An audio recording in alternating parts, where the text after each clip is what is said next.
Photoshop open చేసిన వెంటనే మనకు మొదటగా కనిపించేది హోమ్ స్క్రీన్. దీన్ని హోమ్ స్క్రీన్ అని పిలుస్తాం. ఇందులో మనకు డైరెక్ట్గా drag and drop and image అనే ఆప్షన్ కనిపిస్తుంది. ఇక్కడ మన సిస్టంలో ఉన్న ఇమేజెస్ ఏవైనా సరే లేదా వర్క్ ఫైల్స్ కానీ డ్రాగ్ అండ్ డ్రాప్ చేసి ఇక్కడ ఓపెన్ చేసుకోవచ్చు.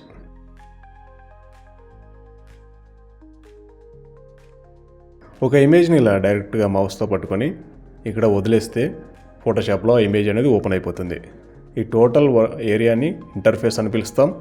దీని గురించి పూర్తిగా చెప్పుకుందాం. ఇంకా హోమ్ స్క్రీన్లో ఆప్షన్స్ ఉన్నాయి, వాటి గురించి అయితే తెలుసుకుందాం. మళ్ళీ హోమ్ స్క్రీన్లోకి వెళ్ళాలంటే ఇక్కడ హోమ్ ఐకాన్ ఉంది. దీనిపైన క్లిక్ చేయగానే మళ్ళీ మనం హోమ్ స్క్రీన్లోకి అయితే వెళ్ళిపోతాం. ఇంతకుముందు ఇక్కడ డ్రాగ్ అండ్ డ్రాప్ అనే ఆప్షన్ ఉంది. ఇప్పుడు చూస్తే ఇక్కడ ఇమేజ్ కనిపిస్తుంది. మనం రీసెంట్గా ఏవైతే ఇమేజెస్ ఓపెన్ చేసుకుంటామో లేదా వర్క్ ఫైల్స్ చేస్తామో అవన్నీ కూడా ఇక్కడ రీసెంట్ అనే ట్యాబ్లో కనిపిస్తాయి. ఇంకా ఒక 2-3 ఇమేజెస్ ఓపెన్ చేసి చూపిస్తాను. సో మనం ఎన్ని ఇమేజెస్ అయినా సరే డ్రాగ్ అండ్ డ్రాప్ చేసి ఇక్కడ వదిలేసుకుంటే ఆటోమేటిక్గా ఓపెన్ అయిపోతాయి. మళ్ళీ హోమ్ స్క్రీన్లోకి వెళ్తున్నా చూడండి, ఇక్కడ ఇమేజెస్ అన్నీ యాడ్ అవుతూ వస్తున్నాయి. వీటిని ఇక్కడ గ్రిడ్ వ్యూలో చూసుకోవచ్చు లేదా లిస్ట్ వ్యూలో కూడా చూసుకోవచ్చు.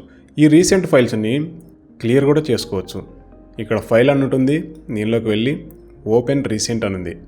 ఇక్కడ క్లియర్ రీసెంట్ ఫైల్ లిస్ట్ ఉంది. దీనిపై క్లిక్ చేయగానే టోటల్గా అన్నీ క్లియర్ అయిపోతాయి. హోమ్ స్క్రీన్లో ఇంకో ఆప్షన్ న్యూ ఫైల్ పైన క్లిక్ చేయగానే డాక్యుమెంట్ క్రియేట్ చేసుకోవడానికి ఆప్షన్స్ వస్తాయి. దీని ద్వారా న్యూ డాక్యుమెంట్ అనేది క్రియేట్ చేసుకోవచ్చు. ఆ ప్రాసెస్ అనేది తర్వాత చూద్దాం. న్యూ ఫైల్ కిందనే ఓపెన్ అనే ఆప్షన్ ఉంది. దీనిపై క్లిక్ చేయగానే మన సిస్టంలో ఉన్న ఇమేజెస్ ఇక్కడ చూపిస్తుంది. ఏదైతే మనం ఓపెన్ చేయాలనుకున్నామో ఆ ఇమేజ్ కానీ లేదా వర్క్ ఫైల్ కానీ సెలెక్ట్ చేసి ఇక్కడ ఓపెన్ అని ఉంటుంది. దీనిపైన క్లిక్ చేయడమే డైరెక్ట్గా మన ఫోటోషాప్లో ఇమేజ్ ఓపెన్ అయిపోతుంది. ఇమేజెస్ని క్లోజ్ చేయాలంటే ఇక్కడ ఇంటూ మార్క్ ఉంది కదా, దీనిపైన క్లిక్ చేయగానే ఇమేజ్ క్లోజ్ అయిపోతుంది. ఇమేజెస్ ఏమీ లేనప్పుడు లేదా వర్క్ ఫైల్స్ ఏమీ లేనప్పుడు మళ్ళీ మనం డిఫాల్ట్గా హోమ్ స్క్రీన్లోకి అయితే వచ్చేస్తాం. ఎప్పుడైనా సరే ఇంటర్ఫేస్లోకి వెళ్ళాలనుకున్నప్పుడు ఈ ఫోటోషాప్ ఐకాన్ పైన క్లిక్ చేయగానే ఇంటర్ఫేస్లోకి అయితే వెళ్ళిపోతాం. ఈ టోటల్ ఏరియాని ఇంటర్ఫేస్ అంటాం. ఈ సెంటర్లో ఉండే ఈ పార్ట్ని వర్క్ ఏరియా లేదా వర్క్ స్పేస్ అని పిలుస్తాం. డిజైన్ వర్క్ అంతా ఈ సెంటర్ ఏరియాలో చేసుకుంటాం. ఇప్పుడు ఇంటర్ఫేస్లో ఆప్షన్స్ చూద్దాం. రైట్ సైడ్ ఉన్న వీటిని ఫ్లోటింగ్ ప్యానల్స్ అని పిలుస్తాం. ఇక్కడ కలర్స్, స్వాచెస్, గ్రేడియంట్స్, ప్యాటర్న్స్ ఉంటాయి. దాని కింద ప్రాపర్టీస్, అడ్జస్ట్మెంట్స్, లైబ్రరీస్, ఇలా చాలా రకాల ఆప్షన్స్ ఉంటాయి. ఇంకా కిందకు వెళ్తే లేయర్స్, ఛానల్స్, పాత్స్, ఈ విధంగా ఆప్షన్స్ అయితే ఉన్నాయి. వీటన్నిటిని ఫ్లోటింగ్ ప్యానల్స్ అని పిలుస్తాం. ఈ యారో మార్క్ పైన క్లిక్ చేయగానే హిస్టరీ అనే ఫ్లోటింగ్ ప్యానల్ ఉంది. దీనిలో మనం వర్క్ ప్రాసెస్ ఏ విధంగా కొనసాగింది అనేది స్టెప్ బై స్టెప్ ఇక్కడైతే మొత్తం కనిపిస్తుంది. ఇక్కడ లెఫ్ట్ సైడ్ వస్తే ఇక్కడ అన్ని ఐకాన్స్ కనిపిస్తున్నాయి కదా, ఇదంతా కూడా టూల్ బాక్స్ అనమాట. ఈ టూల్ బాక్స్ సింగిల్ లైన్లో ఉంది, 2 లైన్స్లో కూడా మార్చుకోవచ్చు. ఈ యారో పైన క్లిక్ చేస్తే టూల్ బాక్స్ అనేది 2 లైన్స్లో వచ్చేసింది. మనకు అవసరం లేదనుకున్నప్పుడు సింగిల్ లైన్లోనే పెట్టుకోవచ్చు. ఈ టూల్ బాక్స్లో డిజైన్ ప్రాసెస్కి అవసరమైన టూల్స్ అన్నీ కూడా ఇందులోనే ఉంటాయి. ఒక్కో టూల్ పైన మన మౌస్ ఐకాన్ పెట్టగానే దానికి సంబంధించిన నేమ్ అలాగే దాని యొక్క షార్ట్ కట్ కీ లెటర్ చూపిస్తుంది. దీని నేమ్ వచ్చేసి రెక్టాంగులర్ మార్కీ టూల్, దీని షార్ట్ కట్ కీ M అన్నమాట. ఈ విధంగా ప్రతి లెటర్ పైన కూడా మనం ఇలా మౌస్ యారో మార్క్ ఉంచగానే దాని యొక్క నేము, దాని యొక్క షార్ట్ కట్ కీ లెటర్స్ చూపిస్తుంది. ఈ షార్ట్ కట్ కీస్ మనం నేర్చుకోవడం వల్ల వర్క్ ఫాస్ట్గా అవ్వడానికి వీలుంటుందన్నమాట.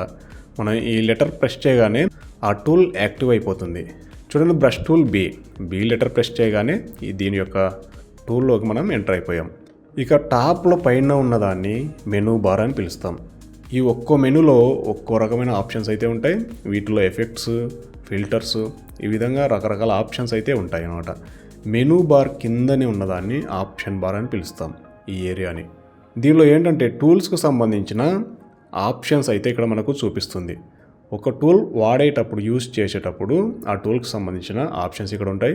చూడండి, టూల్ బాక్స్లో టూల్స్ పైన మనం టూల్స్ చేంజ్ చేసే కొద్దీ ఆప్షన్స్ అనేటివి చేంజ్ అవుతూ ఉంటాయి. ఈ విధంగా దీన్ని ఆప్షన్ బార్ అని పిలుస్తాం. ఈ టోటల్ ఏరియాని ఇంటర్ఫేస్ అని పిలుస్తాం. అలాగే సెంటర్లో ఉన్న ఏరియాని వర్క్ ఏరియా లేదా వర్క్ స్పేస్ అని పిలుస్తాం. ఇంటర్ఫేస్లో అయితే మనకు 5 టైప్స్ అయితే ఉన్నాయి.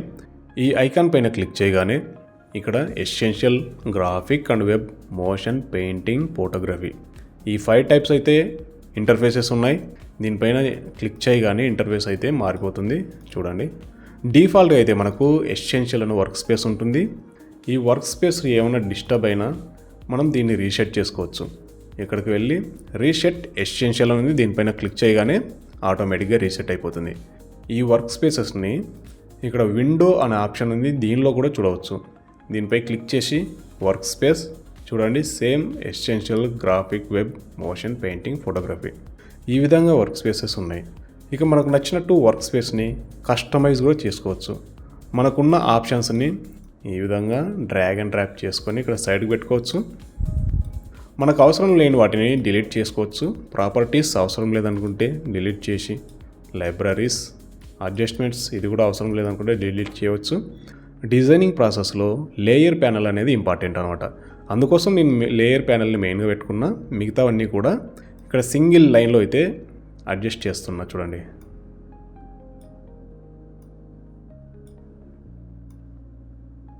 ఈ విధంగా మాడిఫై చేసుకోవచ్చు. ఈ వర్క్ స్పేస్ని ఇలాగే ఉంచాలనుకుంటే, మనం ఎప్పుడు ఓపెన్ చేసినా కూడా మన వర్క్ స్పేస్ చేంజ్ అవ్వకూడదు అనుకుంటే మనం న్యూ వర్క్ స్పేస్ లాగా క్రియేట్ చేసుకోవచ్చు అనమాట. విండోలోకి వెళ్ళి work space, new work space ఇక్కడ క్లిక్ చేస్తే నేమ్ అడుగుతుంది. మై వర్క్ స్పేస్ అని నేమ్ ఇచ్చాను. ఓకే అనుకున్న తర్వాత ఇక్కడ సేవ్ పై క్లిక్ చేయగానే మనకు వర్క్ స్పేస్ అనేది క్రియేట్ అయిపోయింది. ఈ వర్క్ స్పేస్ అవసరం లేదనుకున్నప్పుడు డిలీట్ కూడా చేసుకోవచ్చు. దానికి ముందుగా ఎసెన్షియల్ సెలెక్ట్ చేసుకోవాలి. విండోలోకి వెళ్ళి రీసెట్ ఎసెన్షియల్ చేయాలి. ఆ తర్వాత మనం విండోలోకి వెళ్ళి డిలీట్ వర్క్ స్పేస్ పైన క్లిక్ చేయగానే ఇక్కడ నేమ్స్ చూపిస్తుంది. మనం దేన్నైనా సరే డిలీట్ చేసుకోవచ్చు. మై వర్క్ స్పేస్ డిలీట్ చేస్తున్నా, డిలీట్ పై క్లిక్ చేయగానే ఆ వర్క్ స్పేస్ అనేది డిలీట్ అయిపోతుంది. సో ఇది Photoshop home screen, home page and interface అనమాట. ఇంటర్ఫేస్లో ఉన్న ఆప్షన్స్ చూశారుగా. రైట్ సైడ్ ఏమో floating panels, left side tool box, టాప్లో మెనూ బార్, దాని కిందనే ఆప్షన్ బార్. నెక్స్ట్ క్లాస్లో వచ్చేసి ఒక డాక్యుమెంట్ని ఎలా క్రియేట్ చేయాలి, అలాగే వర్క్ ఫైల్ని ఎలా సేవ్ చేసుకోవాలి, దాంట్లో ఉన్న ఆప్షన్స్ ఏంటో చూద్దాం.